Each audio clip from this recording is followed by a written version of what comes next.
Bon, salam tout le monde. Maintenant, on va commencer par expliquer les applications de la propagation rectiligne de la lumière. Et on va commencer par la chambre noire. Bon, grand 1, c'est la chambre noire.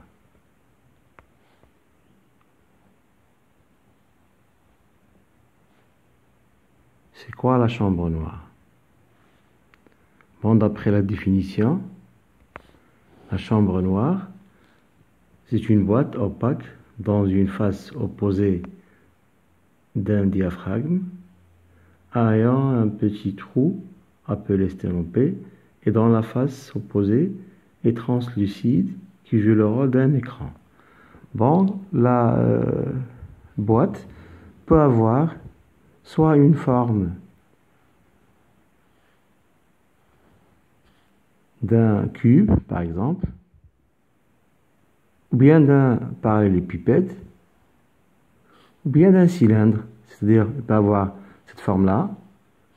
Bon, c'est une forme bien sûr cubique. On voit seulement la face opposée. Bon, cette phase-là,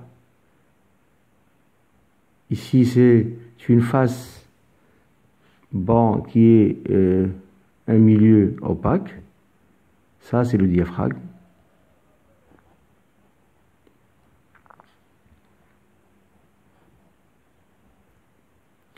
Pour l'autre face, bon, ici, c'est un milieu qui s'appelle l'écran.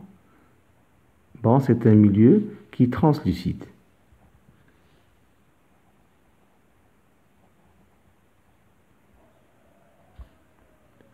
Pour le diaphragme, il est opaque.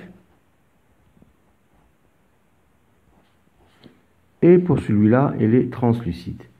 Donc, pour le milieu opaque, qui joue le rôle d'un diaphragme, bon, on va percer ici un trou.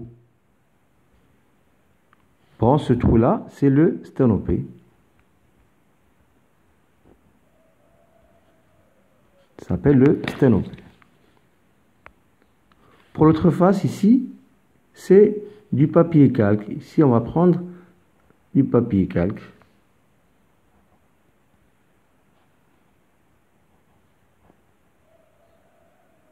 Donc, la boîte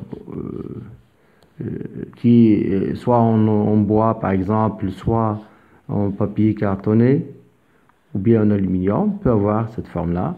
Ici, un trou, sténopée. Ici, la face qui est opposée, bon, c'est du papier calque qui joue le rôle d'un écran. Mais on peut avoir encore cette forme-là, par exemple cylindrique. Même chose ici. Bon, ici, c'est le diaphragme toujours.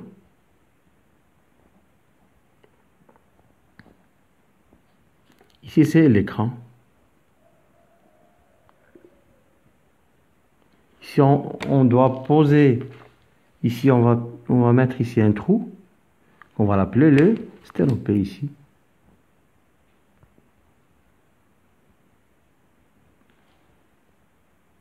Et ça, c'est bien sûr, c'est du papier calque.